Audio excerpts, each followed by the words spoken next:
क्या आप जानते हैं महाभारत का वो महाविनाशकारी युद्ध जिसमें करोड़ों योद्धा मारे गए, वह टाला जा सकता था यदि हस्तिनापुर के सिंहासन पर बैठे एक पिता ने एक महात्मा की बात मान ली होती।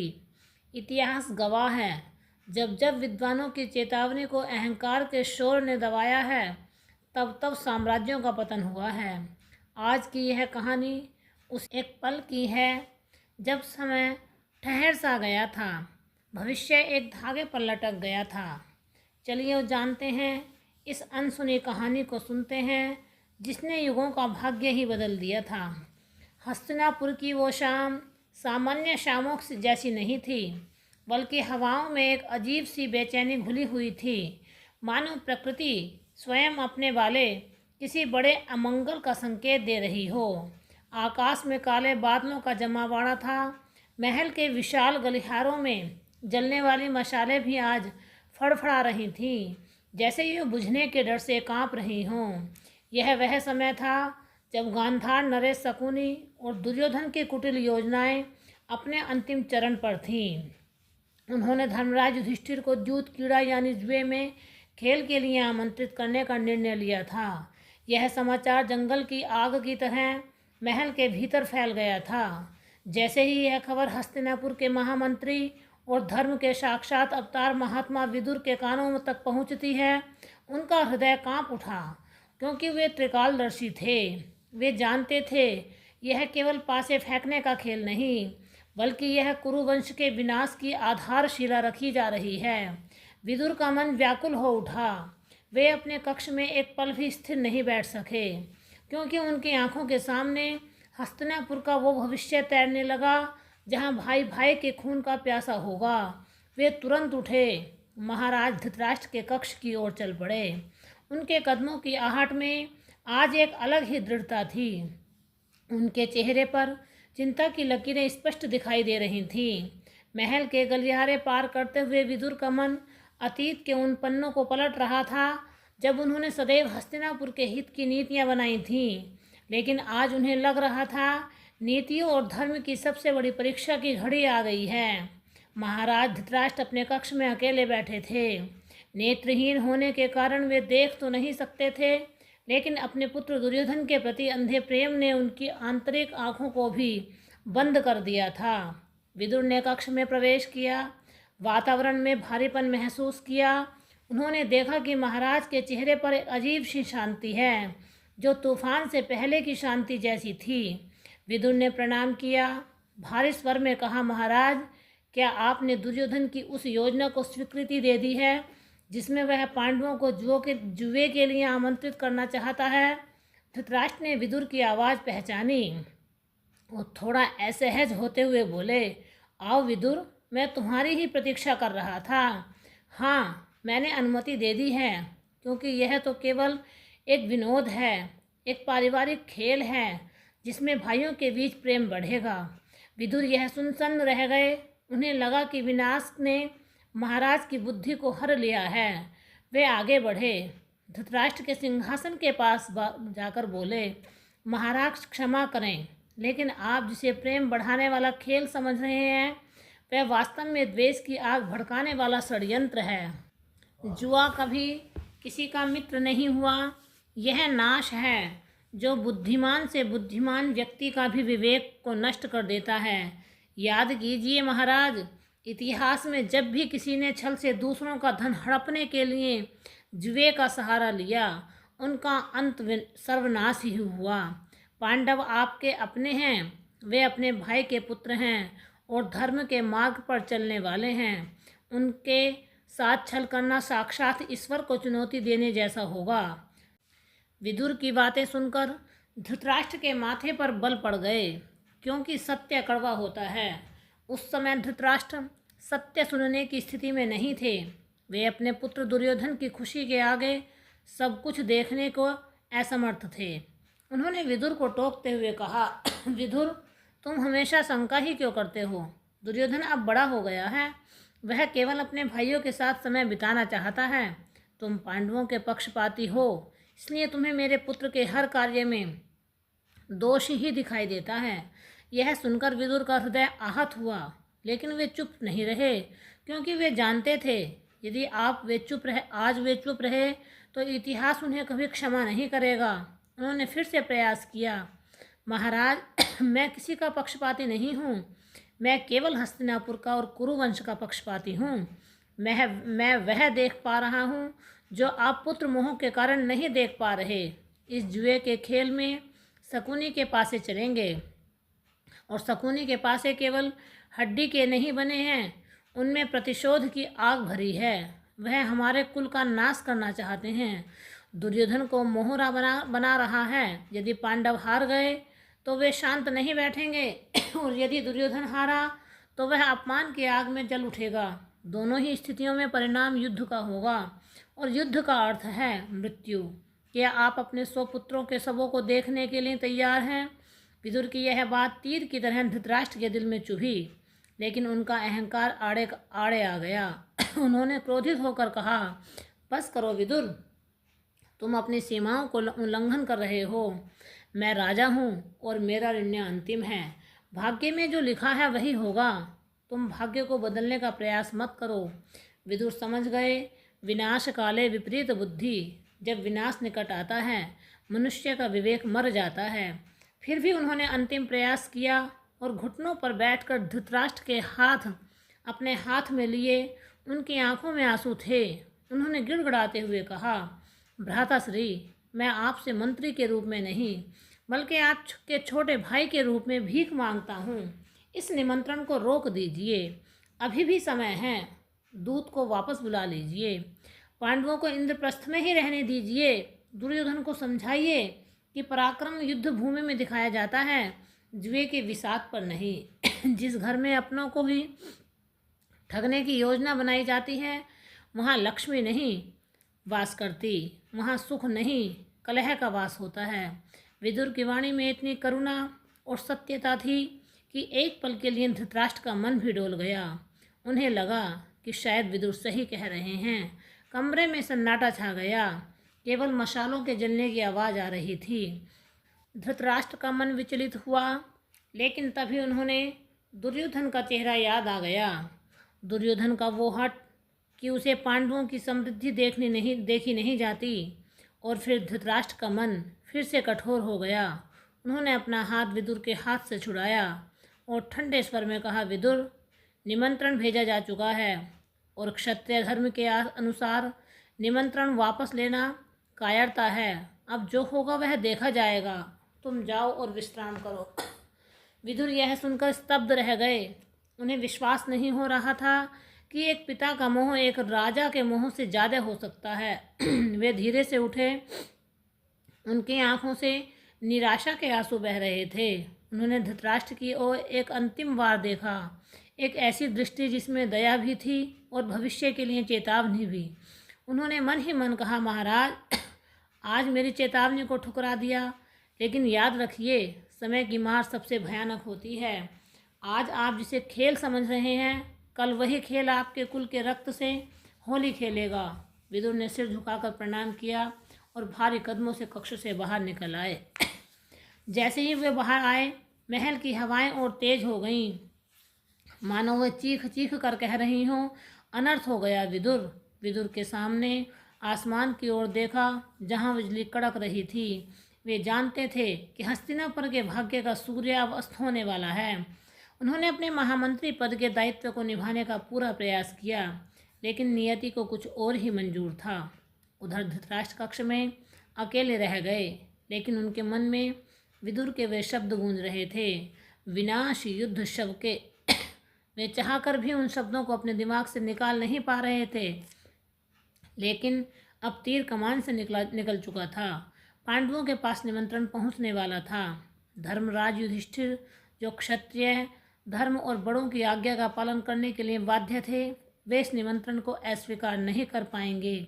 यह तय हो चुका था कि हस्तिनापुर की वो सभा सजेगी जहां धर्म की धज्जियां उड़ाई जाएंगी। विदुर अपने कक्ष में गए, लेकिन उन्हें नींद नहीं आई। वे पूरी रात जागते रहे, ईश्वर से प्रार्थना करते रहे किसी तरह यह अनहोनी टल जाए, लेकिन अनहोनी को कौन टाल सकता था। अगली सुबह जब सूरज उगा तो उनकी लालिमा में रक्त का रंग दिखाई दे रहा था। हस्तिनापुर के लोग अभी भी अनजान थे कि उनके राजा के ने उनके लिए कैसा भविष्य चुन लिया है। शकुनी अपनी जीत का मुस्कुरा रहा था। दुर्योधन अपनी मूँछों को ताव दे रहे थे, लेकिन विदुर का मौन सबसे बड़ा शोर मचा रहा था। यह मौन था एक आने वाले तूफान का, एक ऐसे तूफान का जो सब कुछ तबाह कर देगा। यह विदुर की वो पहली और सबसे बड़ी चेतावनी थी, जिसे यदि मान लिया जाता तो न तो द्रौपदी का अपमान होता और न भीम की प्रतिज्ञा होती और न ही कुरुक्षेत्र में लाशों के ढेर होते। लेकिन इतिहास गवाह है, जब बुद्धिमान की उपेक्षा होती है तो मूर्ख शासन करते हैं, परिणाम विध्वंस होता है। विदुर की वह चेतावनी धृतराष्ट्र की आत्मा को झकझोर रही थी, लेकिन फिर भी परिणाम नहीं बदला। क्या विदुर रोक पाएंगे द्रौपदी का अपमान? फिर उन्हें भी होना पड़ेगा अधर्म का साक्षी। सुनिए, विनाश के बीज बो दिए गए थे। हस्तिनापुर का दुर्भाग्य पांडवों के रूप में नगर के द्वार पर दस्तक दे चुका था। सूर्यदेव भी उस दिन बादलों के पीछे छिपे हुए थे, मानो वे कुरु वंश के इस पतन को देखने का साहस ही नहीं जुटा पा रहे हों। जब धर्मराज युधिष्ठिर अपने भाई और पत्नी द्रौपदी के साथ हस्तिनापुर की सीमा में प्रवेश कर रहे थे तो नगर के नागरिकों की आंखों में आंसू थे, क्योंकि वे जानते थे कि शकुनी का आमंत्रण कभी शुभ नहीं हो सकता। लेकिन युधिष्ठिर क्षत्रिय धर्म और बड़ों की आज्ञा के बंधन में ऐसे बंधे हुए थे कि वे चाहकर भी पीछे नहीं हट सके। महल के मुख्य द्वार पर दुर्योधन शकुनी ने उनका स्वागत किया, लेकिन उस स्वागत में स्नेह की सुगंध नहीं थी, बल्कि छल की दुर्गंध थी। विदुर दूर खड़े यह सब देख रहे थे। उनका हृदय भारी हो रहा था। वे जानते थे कि आज हस्तिनापुर की राजसभा, जिसे न्याय का मंदिर कहा जाता है, वह अन्याय का क्रीड़ांगन बनने जा रही है। सभा भवन पूरी तरह से सजा हुआ था। सिंहासन पर महाराज धृतराष्ट्र विराजमान थे, जिनके चेहरे पर अजीब सी उत्सुकता थी। उनके पास ही भीष्म पितामह, गुरु द्रोण, कुरगुरु कृपाचार्य और महापुरुष बैठे थे, लेकिन आज उनके चेहरे पर तेज नहीं, बल्कि एक गहरी उदासी छाई हुई थी, मानो उनकी अंतरात्मा उन्हें धिक्कार रही हो। खेल शुरू हुआ। शकुनी ने पासे हाथ में लिए, वे पासे जो शकुनी के पिता की हड्डियों से बने थे, जिन पर केवल शकुनी का आदेश चलता था। युधिष्ठिर ने खेलना शुरू किया। शुरुआत में शकुनी ने जानबूझकर कुछ दाव युधिष्ठिर को जीतने को दिए, ताकि उनका उत्साह और लोभ बढ़ जाए। यह जुए का सबसे पुराना नियम है कि शिकार को पहले दाना डाला जाता है, फिर उसके बाद अपने आसन पर बैठे हुए बेचैनी से पहलू बदल रहे थे। जब युधिष्ठिर ने अपनी रत्नों की माला हारी तो विदुर से रहा नहीं गया। वे अपने स्थान से उठे। उन्होंने हाथ जोड़कर धृतराष्ट्र से कहा, महाराज, अभी भी समय है, इस खेल को रोक दीजिए। यह धन का नहीं नाश नहीं है, यह बुद्धि का नाश है। दुर्योधन को अपनी गोद से उतार दीजिए, जैसे कोई विषैले सर्प को उतार देता है। पांडव वन चले जाएंगे तो भी अपना जीवन जी लेंगे, लेकिन यह वैर की आग हस्तिनापुर को नहीं छोड़ेगी। लेकिन धृतराष्ट्र ने विदुर की बातों को अनसुना कर दी और दुर्योधन ने विदुर को घूर कर देखा। कहा, काका विदुर, अगर आप इस खेल का आनंद नहीं ले सकते तो कृपया शांत रहें, यहाँ से चले जाइए। विदुर ने अपना अपमान का घूंट पिया और फिर बैठ गए, क्योंकि वे जानते थे कि अभी इससे भी बुरा होना बाकी है। खेल आगे बढ़ा। युधिष्ठिर एक के बाद एक दाव हारते गए। उन्होंने अपने रथ, अपने हाथी, अपने घोड़े, अपना राज्य और अपनी सेना, यहाँ तक कि अपने भाइयों के आभूषण भी दाव पर लगा दिए। सब कुछ हार गए। शकुनी की हंसी पूरे भवन में गूंज रही थी। वह हंसी विदुर के कानों में पिघले हुए शीशे की तरह उतर रही थी। अब युधिष्ठिर के पास कुछ नहीं बचा था। वे रिक्त हस्त थे, बैठे थे, उनकी आंखों में ग्लानि थी। तभी शकुनी ने अपना बड़ा पासा फेंका और कहा, भांजे युधिष्ठिर, अभी तो तुम बहुत कुछ जीत सकते हो।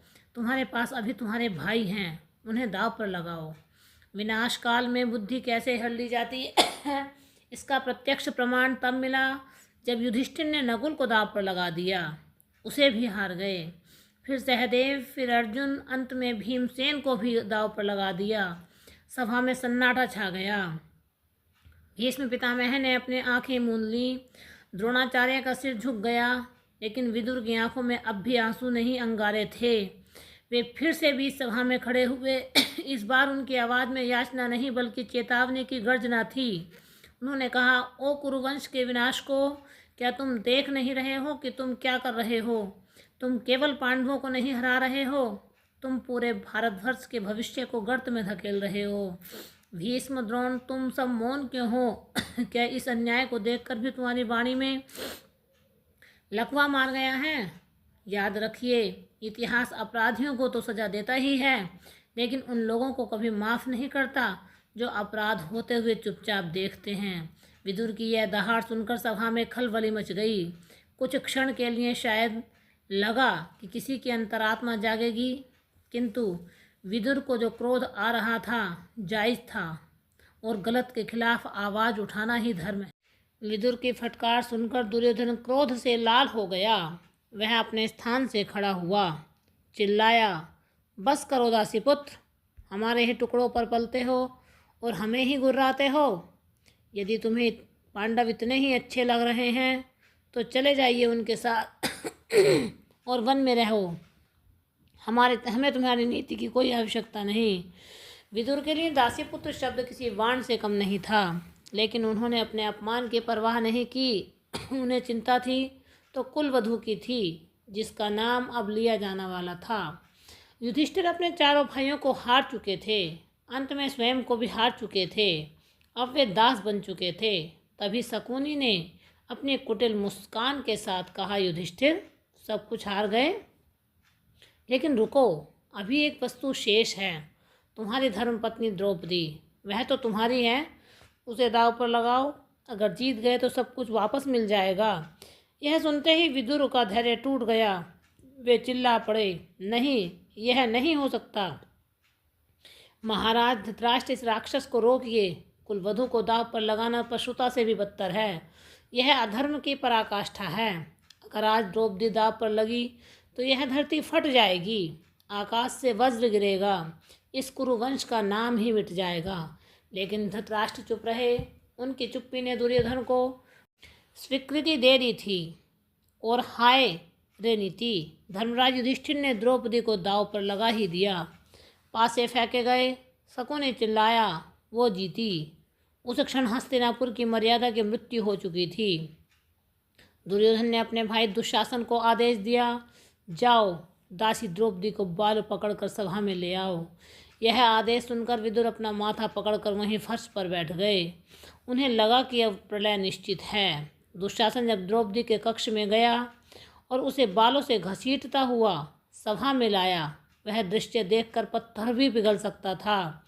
द्रौपदी राजस्वला थी, एक वस्त्र में थी। वह रो रही थी, पूछ रही थी, क्या यहाँ कोई धर्म नहीं बचा? उसने भीष्म पितामह की ओर देखा, द्रोणाचार्य की ओर देखा, अंत में अपने पतियों की ओर भी देखा। सब सिर झुकाए बैठे थे। उसने विदुर के अंतिम बार प्रयास किया। वे कांपते हुए उठे और धृतराष्ट्र के सामने बोले, महाराज, अपने बेटों को रोकिए। द्रौपदी कुरुवंश की लक्ष्मी है, उसका अपमान साक्षात मृत्यु का आह्वान है। अभी समय था, दुर्योधन को त्याग दीजिए, पांडवों को क्षमा मांग लीजिए। लेकिन धृतराष्ट्र ने मुंह फेर लिया। जब द्रौपदी ने सभा में ऐसा प्रश्न पूछा जिसे सभी ज्ञानियों के मुंह बंद कर दिए, उसने पूछा, क्या धर्मराज युधिष्ठिर ने पहले खुद को हारा या मुझे? यदि वे खुद को हार चुके थे तो दास बन चुके थे, तो एक दास को अपनी पत्नी को दाव लगाने का क्या अधिकार है? यह प्रश्न सुनकर पूरी सभा में निरुत्तर हो गए।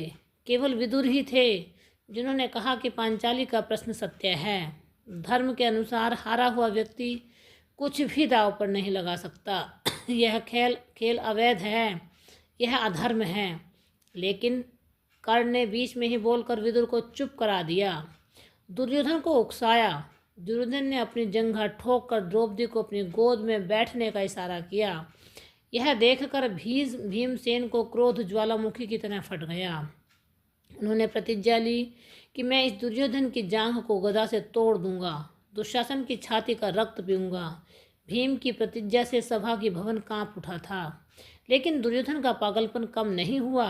उसने दुशासन को आज्ञा दी पांडव और द्रौपदी को निर्वस्त्र कर दिया जाए।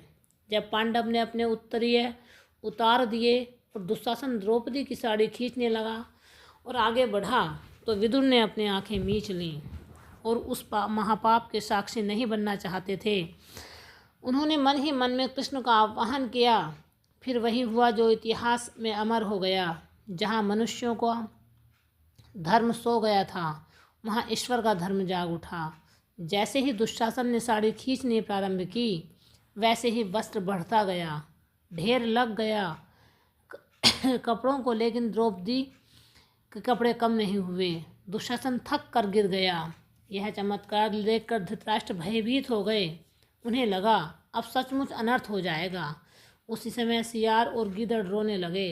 अमंगलकारी संकेतों को देखकर गांधारी और विदुर ने धृतराष्ट्र को चेताया, यदि अब भी नहीं संभले तो सब कुछ समाप्त हो जाएगा। भयभीत होकर धृतराष्ट्र ने पांडवों को मुक्त कर दिया, उनके शस्त्र लौटा दिए, लेकिन यह शांति क्षणिक थी। दुर्योधन ने फिर से पिता को मनाया, एक अंतिम जुए के लिए तैयार कर लिया, जिसमें हारने वाले को 12 वर्ष का वनवास, 1 वर्ष का अज्ञातवास भोगना था। पांडव फिर हार गए। जब पांडव वन जाने लगे तैयार हुए तो विदुर ने युधिष्ठिर को गले लगाया, उनके कान में कहा, महाराज धर्मराज धैर्य रखना, यह वनवास तुम्हारा अंत नहीं बल्कि तुम्हारी विजय का आरंभ है। तुम बन जा रहे हो लेकिन अपने साथ हस्तिनापुर का सौभाग्य भी लेकर जा रहे हो। यहाँ केवल पाप है, विनाश शेष रह जाएगा। विदुर ने कुंती को अपने घर में आश्रय दिया। पांडवों के जाने के बाद विदुर ने अपना धनुष द्वार पर ही तोड़ दिया और प्रतिज्ञा ली कि वे इस अधर्मी युद्ध में किसी भी शस्त्र को नहीं उठाएंगे। वे केवल एक मूक दर्शक बनकर इस विनाश को देखेंगे। विदुर का टूटा हुआ धनुष इस बात का प्रतीक था कि जहाँ सम्मान नहीं वहाँ शक्ति का कोई औचित्य नहीं। पांडव चले गए लेकिन पीछे छोड़ गए एक अभिशप्त साम्राज्य। एक पिता जो अपने पुत्र मोह में इतना अंधा हो गया था कि उसने अपने ही वंश की चिता सजा दी थी। विदुर महल के झरोखे से दूर जाते हुए पांडवों को देख रहे थे। उनकी आंखों में वह कुरुक्षेत्र का मैदान दिखाई दे रहा था जहां अब केवल रक्त की नदियां बहने वाली थी। उनकी चेतावनी, उनकी नीति, उनका ज्ञान, सब कुछ उस दिन हार गया था। लेकिन क्या वास्तव में विदुर हारे थे? वे एकमात्र ऐसे व्यक्ति थे जो जीत गए थे क्योंकि उन्होंने धर्म का साथ नहीं छोड़ा था। अब विदुर की वाणी, चेतावनी जो थी वो सत्य सिद्ध हुई। एक महात्मा की चेतावनी को अनसुना करके अपने 100 पुत्रों को अपनी ही आँखों के सामने काल के गाल में समाते हुए देखा। आज हम उसी पश्चाताप और उसी आंसू के सैलाब और विदुर की उस अंतिम नीति के बारे में जानेंगे जो जीवन का सार है। विदुर की वह भयानक भविष्यवाणी जो उन्होंने दूत सभा में की थी अब एक क्रूर सत्य बनकर कुरुक्षेत्र की माटी में बिखर पड़ी थी। 18 दिनों तक चले उस महाविनाशकारी युद्ध ने भारतवर्ष के नक्शे को हमेशा के लिए बदल दिया था। जहाँ कभी वीरों की हुंकार गूंजती थी वहाँ अब केवल गिद्धों का शोर और विधवाओं का करुण विलाप शेष था। हस्तिनापुर का महल अब नहीं रहा था। अब वहाँ एक ऐसी डरावनी खामोशी छाई थी जो किसी के भी रोंगटे खड़े कर देती थी। महाराज धृतराष्ट्र अब सिंहासन पर नहीं थे बल्कि अपने कक्ष में एक अंधेरे कोने में बैठे थे। वे नेत्रहीन तो जन्म से ही थे लेकिन आज वे वास्तव में अनाथ हो गए थे। उनके 100 पुत्र जो उनका अभिमान थे आज कुरुक्षेत्र की धूल में मिल चुके थे। दुर्योधन की जंघा टूट चुकी थी, उनका अहंकार भी चकनाचूर हो चुका था। गांधारी का विलाप पत्थर को भी पिघला रहा था। इस गहरे सन्नाटे को चीरते हुए कक्ष के द्वार में कदमों की आहट हुई। यह आहट किसी और की नहीं बल्कि उसी महात्मा विदुर की थी जिन्हें कुछ समय पहले दासी पुत्र कहकर अपमानित किया गया था। विदुर धीरे धीरे अंदर आए, धृतराष्ट्र के समीप जाकर खड़े हो गए। धृतराष्ट्र ने कदमों की आहट से पहचान लिया और रोते हुए बोले, आओ विदुर आओ, मैं जानता था तुम जरूर आओगे। देखो विदुर, मेरा सब कुछ लुट गया, मेरा बाग उजड़ गया, मेरे 100 दीपक बुझ गए, मैं आज विश्व का सबसे अभागा पिता हूँ। विदुर ने धृतराष्ट्र के कंधों पर हाथ रखा, उनका स्पर्श शीतल था, लेकिन उनमें एक अजीब सी दृढ़ता थी। विदुर बोले, महाराज शोक मत कीजिए, जो होना था वह हो गया। अब विधि का विधान था, लेकिन सत्य यह है कि यह विधान बदला जा सकता था। याद कीजिए वह दिन जब मैंने कहा था दुर्योधन का त्याग कर दीजिए, तब आपको मेरा परामर्श शत्रुतापूर्ण लगा था। आपने नीति को भी नहीं, नियति को चुना। आपने पुत्र के मोह को धर्म से ऊपर रखा। जब राजा धर्म को छोड़ देता है तो धर्म राजा को छोड़ देता है। धृतराष्ट्र ने विदुर के हाथ पकड़ लिए और फूट फूट कर रोने लगे। उन्होंने कहा, विदुर तुम सत्य थे, तुम्हारा एक एक शब्द सत्य था। काश मैंने उस दिन तुम्हारी बात मान ली होती। काश मैंने शकुनी के पासे नहीं बल्कि तुम्हारे वचनों को सुना होता, तो आज मेरी गोद सूनी न होती। आज गंगा पुत्र भीष्म बाणों की सैया पर न लेटे हुए होते। गुरु द्रोण का वध न होता। रक्तपात या हाहाकार सब मेरे एक गलत निर्णय का परिणाम है। मुझे क्षमा कर दो विदुर। एक राजा जो कभी दुनिया का सबसे बड़ा शक्तिशाली था, आज वह गलतियों के बोझ तले इतना दब गया है कि उसे सांस लेना भी भारी पड़ रहा है। हमारे जीवन में भी ऐसा ही होता है। जब हम बड़ों की सलाह को नज़रअंदाज करते हैं, जब परिणाम आता है तो सिवाय पछतावे के कुछ नहीं बचता। अगर आपको लगता है कि हमारे माता पिता गुरुजनों की बात माननी चाहिए, हमें भी बड़ों का सम्मान करना चाहिए, हमें भी बड़ों की बातों को मान लेना चाहिए, जीवन का हर क्षण बड़ों की बातों के नीचे रहना चाहिए, तभी सुख और समृद्धि मिलती है, तभी जीवन को एक सही जीने का तरीका मिलता है। इसे हमें भी अपने जीवन में अपनाना चाहिए। विदुर जैसे व्यक्ति हर व्यक्ति को मिलते हैं, हर माँ बाप विदुर जैसे ही होते हैं, बस हमें उनका कहना मान लेना चाहिए। विदुर ने धृतराष्ट्र को सांत्वना दी। कहा, महाराज बीते हुए कल पर आंसू बहाने से कोई फायदा नहीं। कल नहीं बदलता। अब आपको युधिष्ठिर को स्वीकार करना होगा। वही अब इस राज्य का भविष्य है। पांडव आपके शत्रु कभी नहीं थे। वे आज भी आपके चरण स्पर्श करने को आतुर हैं। अपने हृदय से द्वेष को निकाल दीजिए, क्योंकि द्वेष की आग में जलने वाला मनुष्य भस्म हो जाता है। विदुर की बातों में धृतराष्ट्र के घावों पर मरहम का काम किया। कुछ दिनों बाद युधिष्ठिर का राज्याभिषेक हुआ। महाराज युधिष्ठिर ने सिंहासन पर बैठते ही सबसे पहले धृतराष्ट्र और गांधारी के चरण स्पर्श किए। उन्होंने राजा रानी को सम्मान दिया। विदुर फिर से मंत्री बने, लेकिन अब उनका मन विरक्त हो चुका था। वे जानते थे कि हस्तिनापुर पांडवों के हाथों में है, सुरक्षित हाथों में है, और उन्होंने धृतराष्ट्र को सलाह दी, अब वानप्रस्थ आश्रम का समय आ गया है। जीवन के अंतिम पड़ाव में राजमहल का मोह त्याग कर वन में ईश्वर की आराधना करनी चाहिए।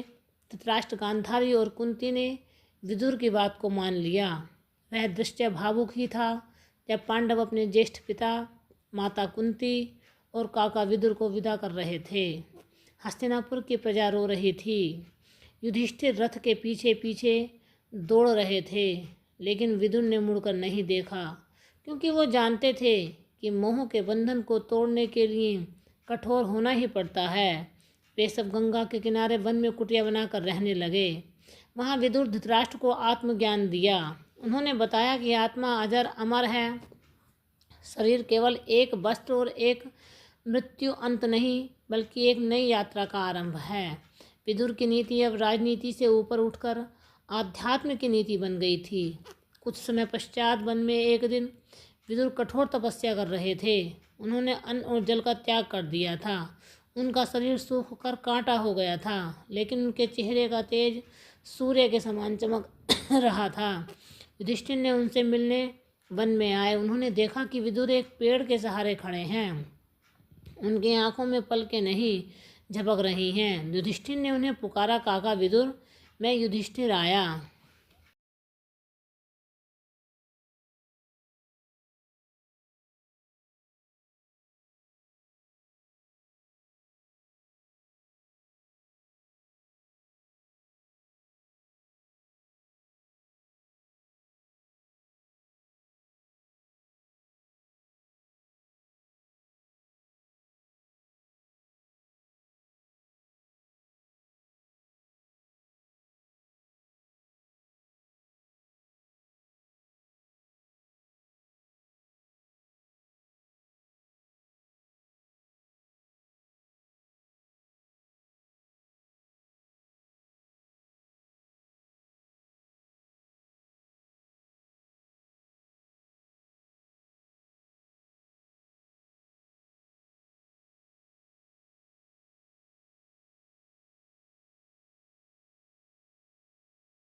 मैं युधिष्ठिर आया हूँ। लेकिन विदुर ने कोई उत्तर नहीं दिया। युधिष्ठिर ने ध्यान से देखा तो पाया कि विदुर के प्राण उनके शरीर को छोड़कर जा चुके हैं, लेकिन वे गिरे नहीं। उसी क्षण एक अद्भुत घटना घटी। विदुर के शरीर से एक दिव्य ज्योति निकली। वह सीधा युधिष्ठिर के शरीर में प्रवेश कर गई। युधिष्ठिर को एक क्षण के लिए ऐसा लगा मानो उसने हजारों सूर्यों का बल आ गया हो। उनका ज्ञान, उनका विवेक, उनकी धर्मपरायणता कई गुना बढ़ गई। वास्तव में विदुर साक्षात धर्मराज के अवतार थे। युधिष्ठिर भी धर्मराज के अंश थे, इसलिए अंत में धर्म में ही वो समा गए। विदुर का शरीर वहीं शांत हुआ। उनका अंत वैसा ही महान था जैसा उनका जीवन था। उन्होंने जीवन भर हस्तिनापुर की सेवा की, अपना साहा चेतावनियाँ दी, अंत में अपनी सारी ऊर्जा, अपना सारे पुण्य पांडवों को देकर महाप्रस्थान कर गए। धृतराष्ट्र और गांधारी ने बाद में वन की अग्नि में अपने शरीर का त्याग दिया, अपने पापों का प्रायश्चित किया। लेकिन विदुर की कहानी आज भी अमर है। यह कहानी हमें सिखाती है, सत्य परेशान हो सकता है, सत्य पराजित हो सकता है, किंतु विदुर के पास न सेना थी, न सिंहासन था, न धन था, लेकिन उसके पास नीति थी, उनके पास धर्म था। इसलिए महाभारत के इतने बड़े बड़े महारथियों के मिट जाने के बाद भी विदुर का नाम आदर से लिया जाता है। यदि धृतराष्ट्र ने विदुर की उस पहली चेतावनी को मान लिया होता तो कुरुवंश का इतिहास रक्त से नहीं लिखा जाता। आज कलयुग में भी हमारे अंदर एक धृतराष्ट्र बैठा है, जो मोह में अंधा और दुर्योधन जैसा बैठा है, जो अहंकारी है, लेकिन कहीं ना कहीं एक विदुर भी बैठा है, जो हमें बार बार चेतावनी देता है। हमारी अंतरात्मा की आवाज़ ज़रूरत है। उस आवाज़ को सुनने और अनसुना न करने की कोशिश करें, क्योंकि इतिहास अपने आप को दोहराता है। जो इतिहास से नहीं सीखता वो इतिहास बन जाता है। यह महात्मा विदुर की वह अनसुनी कहानी है, उनकी महान नीति का सफ़र है। मुझे उम्मीद है कि आपको यह कहानी अच्छी लगी होगी। विदुर की नीतियों को आप भी याद कर सकते हैं और धर्म संकट से विदुर की नीतियों को याद करके निकल सकते हैं। लाभ से बड़ा धर्म है, सबसे बड़ा सत्य है। यही विदुर ने अपनी नीतियों में समझाया है और यही वास्तविक सत्य है। जय श्री कृष्ण।